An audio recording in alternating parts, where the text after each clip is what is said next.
waktu itu di dalam hati saya bilang gini, bisa nggak ya aku mempunyai penghasilan banyak dan bisa memiliki uang 50 juta dalam 1 tahun. Singkat cerita Mbak, belum ada 1 tahun tabungan saya sudah 47 juta. Ini bukti sholawat yang Bismillahirrahmanirrahim. Alhamdulillahirabbil alamin. Allahumma sholli ala sayyidina Muhammad wa ala ali sayyidina Muhammad. Assalamualaikum warahmatullahi wabarakatuh. Halo teman-teman, apa kabar? Mudah-mudahan teman-teman selalu dalam lindungan Allah Subhanahu wa taala. Amin ya rabbal alamin. Alhamdulillah, kali ini aku akan sharing lagi pengalaman sholawat dari teman-teman kita. Tapi sebelumnya buat teman-teman yang belum subscribe, di subscribe dulu biar aku makin semangat lagi bikin videonya. Buat kalian yang belum punya buku ini, jangan pernah lelah dan nikmati setiap sholawat. Teman-teman bisa beli di Gramedia, harganya 55.000. Atau teman-teman juga bisa beli ke admin, nomornya 0812 9875 7860. Buat teman-teman yang punya testimoni sholawat, silahkan kirimkan testimoni teman-teman ke nomor 0813 1543 0565. Karena aku bacain testimoninya ya. Ini dari Mbak Retni. Assalamualaikum warahmatullahi wabarakatuh. Waalaikumsalam warahmatullahi wabarakatuh. Selamat siang Mbak Melisa. Perkenalkan Mbak, saya Retni dari Jambi. Saya seorang wanita berusia 28 tahun. Saya sering lihat YouTube-nya Mbak Mel, kisah keajaiban sholawat. Dan saya ikut mengamalkan sholawat, yaitu sholawat Jibril. Alhamdulillah banyak sekali keajaibannya Mbak. Mulai dari saya mencari kerja hingga mencari jodoh, Allah kabulkan semua berkat sholawat Jibril Mbak. Masya Allah. Mbak Mel, waktu itu saya melihat channel YouTube-nya Mbak Mel, kisah keajaiban sholawat. Saya mengenal sholawat itu dari SMP, tapi saya tidak pernah mengamalkannya. Setelah melihat YouTube-nya Mbak dan banyaknya testimoni keajaiban sholawat Jibril, dan hati saya langsung ingin ikut mengamalkannya. Awalnya saya sedang mencari pekerjaan di bagian perawat. Saya melamar ke klinik Mbak, dan waktu itu saya langsung mengantar lamaran saya ke pimpinan klinik tersebut. Jadi kata dokternya saya belum bisa karena STR perawat saya belum ada. Waktu itu saya lagi proses Mbak pembuatan STR, sehingga dalam berkas lamaran tersebut tidak saya lampirkan. Singkat cerita, STR saya sudah terbit, lalu saya akan coba kembali melamar pekerjaan lagi di klinik tersebut.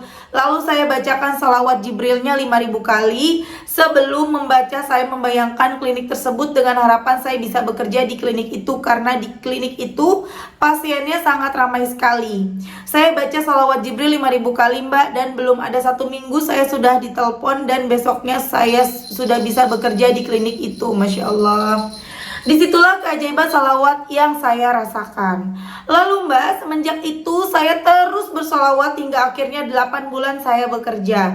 Dan suatu hari saya ingin bisa bekerja di rumah sakit di Jambi. Jadi waktu saya masih bekerja di klinik, saya selalu sempatkan membaca sholawat Jibril sebanyak 5.000 kali. Setiap hari tidak putus selama 2 bulan. Saya membaca sholawatnya sebelum berangkat bekerja. Lalu setelah selesai membaca sholawat, saya berdoa meminta kepada Allah agar saya bisa bekerja di rumah sakit.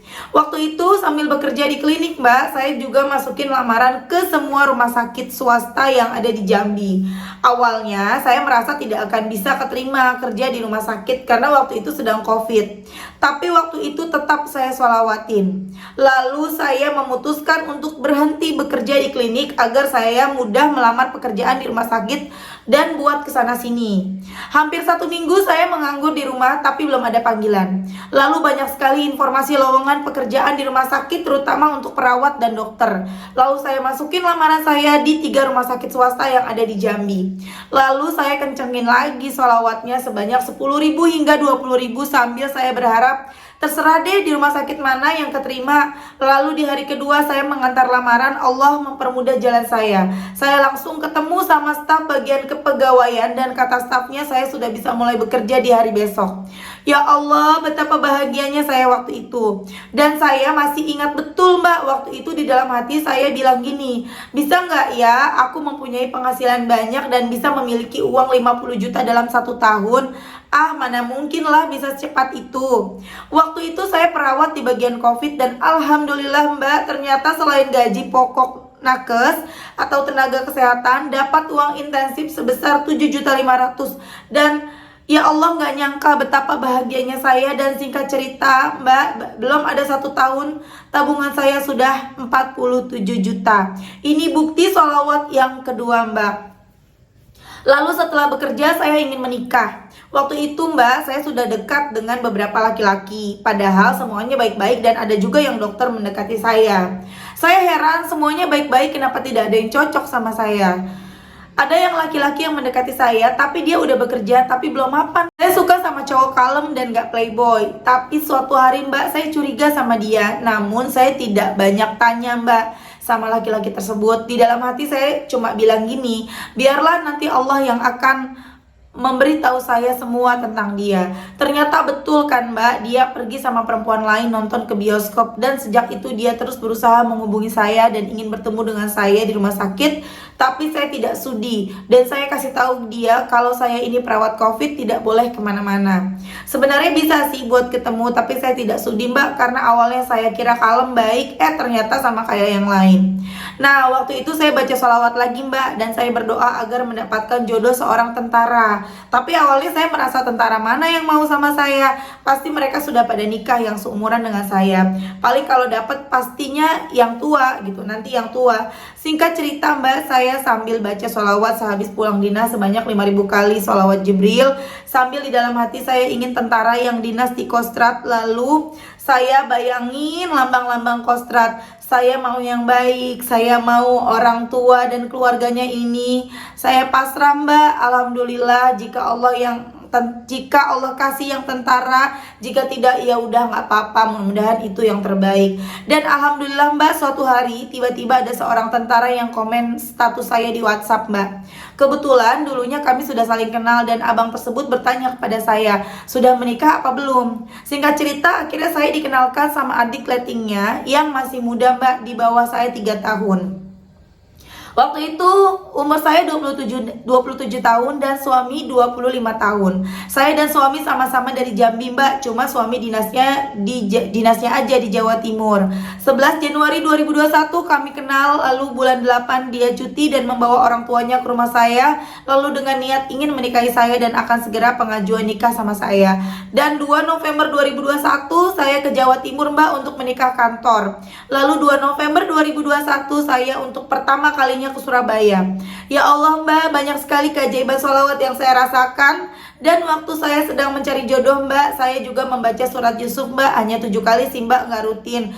25 Desember 2021 saya sudah selesai Mbak pengajuan nikah kantor di Batalion. Dan 13 Februari 2022 saya resepsi di kampung. Dan saya berhenti kerja Mbak dari rumah sakit dan memilih ikut suami dinas di Jawa Timur. Terima kasih Mbak Mel sudah memperkenalkan saya dengan sholawat Jibril. Dengan sholawat semua terasa mudah dan semua indah Mbak Mel. Sekian cerita keajaiban sholawat dari saya. Wassalamualaikum. Waalaikumsalam. Masya Allah Mbak Retni, aku terharu bacanya. Selamat ya, semoga sakinah mawaddah warahmah, segera memiliki keturunan yang soleh-soleha. Terima kasih testimoninya, semoga jadi motivasi buat teman-teman. Amin ya robbal alamin. Terima kasih juga Mbak Mel, dengan channel YouTube-nya Mbak Mel saya jadi mengenal sholawat. Saya kerja berkat sholawat, saya nikah juga berkat sholawat. Masya Allah, keren banget ya testimoninya teman-teman ya. Pengen kerja baca sholawat dapet, pengen kerjanya yang lebih baik lagi, yang bisa nanti nabung gajinya lebih besar, sama Allah dikasih dapet. Kemudian pengen menikah, udah gitu pengen menikahnya sama yang tentara, dikasih sama Allah. Allah emang baik banget. Kita tuh mau minta apa aja tinggal ngomong sama Allah. Allah tuh maha mengabulkan doa, Allah maha mendengar. Ya Allah, saya pengennya yang begini, dikasih. Saya maunya yang begini, ya Allah, dikasih. Cuma masalahnya, kita pantas nggak? Kita udah pantas belum dikasih apa yang kita minta? Ya, jadi makanya aku selalu bilang kita harus selalu introspeksi diri. Introspeksi diri dari apa ya? Dari dosa-dosa kita sendiri. Kita kan setiap hari selalu pastinya berbuat dosa ya teman-teman. Apapun itu pasti ada dosa yang kita buat setiap harinya. Nah, kita perbaiki. Kalau perlu dibuat catatan dosa kita ya, yang kita lakukan saat dulu sampai saat ini. Kemudian yang dari yang kecil-kecil sampai yang besar-besar gitu ya, dicatat. Kemudian kita belajar untuk menghapus dosa itu. Gimana caranya? Cara yang paling cepat adalah yang membaca sholawat ya teman-teman, karena udah janjinya Allah, satu sholawat yang kita baca Allah hapus 10 dosa. Maka semakin banyak kita baca sholawat, semakin banyak lagi dosa kita terhapus. Ketika dosa-dosa kita terhapus, maka doa kita jadi cepat dikabulkan. Dan teman-teman, ketika kita berdoa nih, kita cuma doa-doa, nggak pakai sholawat, doa kita nggak naik, doa kita nggak sampai. Makanya sholawat dulu, walaupun cuma 1 kali ya. Sholawat apa juga bebas. Terbukti walaupun cuma sholawat Jibril, sholawat yang pendek, shollallahu ala Muhammad atau shollallahu ala Muhammad, qabul. Kenapa? Pertama yakin ya dengan pertolongan Allah. Kemudian yang kedua istiqomah. Mbak Retni tadi istiqomah teman-teman, dapat ya. Yakin, istiqomah, pasrah. 3 poin yang harus selalu teman-teman ingat. Kita harus yakin dengan pertolongan Allah. Mbak, gimana caranya biar yakin? Ya paksa, kita harus yakin. Kalau kita nggak yakin ya bagaimana gitu loh. Ya, yang bisa memberikan segalanya kan Allah. Ya teman-teman, yakin. Istiqomah, walaupun doanya belum dikabulkan ya terus baca sholawat terus, kemudian pasrah. Nah banyak banget ya dari teman-teman yang selalu komen di aku, enak banget sih aku udah baca sholawat kok belum dikabulin kok Mbak, ini mah enak banget, gampang banget testimoninya. Teman-teman jangan cuma ngelihat enaknya aja. Mbak Retni juga ceritanya kan karena bahagia ya, langsung pada poin, pada intinya terkabul satu persatu. Padahal dalam perjalanan doanya, sholawatnya juga nggak semudah itu. Ada proses yang nggak mudah, ada jatuh bangunnya, ada ya Mbak Ratni pasti ada ya. Cuman ya nggak diceritain semua, makin panjang nanti ya. Jangan pernah lelah, ada nikmat di setiap sholawat.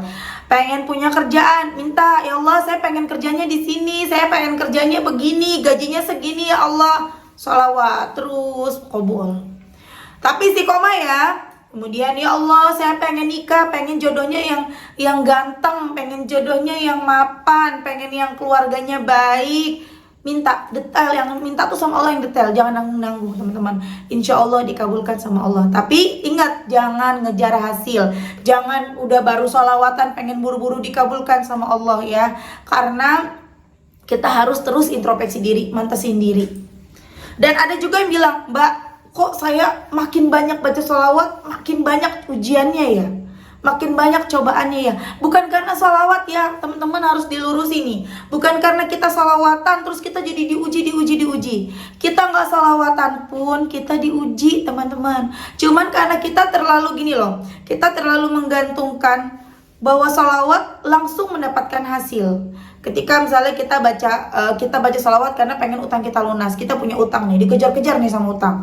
Akhirnya kita baca sholawat, langsung nggak main-main, langsung 20.000. Kita berharap dengan 20.000 langsung lunas. Ternyata belum lunas nih utangnya nih ya. Kemudian tiba-tiba kita kepleset, tiba-tiba datang minta buru-buru orang yang utangin. Kemudian tiba-tiba apalah kita nggak bisa makan misalnya ya, udah kehabisan duit. Kita langsung mikir, loh aku udah baca sholawat kok ujiannya bertubi-tubi gitu loh. Padahal enggak, karena kita merasa udah melakukan banyak hal, udah ngelakuin sholawat yang banyak, udah mengorbankan lelah kita untuk bener-bener baca sholawat, berharap langsung langsung enak gitu ya. Ternyata kok malah begini gitu loh. Sebenarnya bukan ujian bertubi-tubi, karena memang ujiannya memang waktunya diuji gitu ya, bukan ujian bertubi-tubi. Karena kita terlalu mikirnya tuh baca sholawat langsung gitu ya. Padahal nggak seperti itu. Kita kan punya dosa ya, kita dihapus dulu dosanya, pelan-pelan dihapus. Ketika dosa-dosa terhapus, qabul doa kita. Oke teman-teman, terima kasih udah nonton. Mudah-mudahan bermanfaat dan jadi motivasi buat teman-teman. Kita doakan semoga Mbak Retni bisa segera memiliki keturunan yang soleh-soleha ya Mbak, amin. Dilancarkan pernikahannya selalu langgeng dunia akhirat. Sabar, nanti ketika mendapat masalah, ketemu masalah Mbak, semangat terus, jangan pernah kendor sholawatnya. Karena selama kita hidup ya kita terus diuji, nggak mungkin nggak diuji ya. Setiap hari kita diuji. Selesai masalah satu, selesai ujian satu, ada ujian berikutnya. Selesai ujian satu lagi, ada lagi ujian berikutnya. Teman-teman semangat terus, jangan pernah lelah dan nikmati setiap sholawat. Terima kasih. Assalamualaikum warahmatullahi wabarakatuh.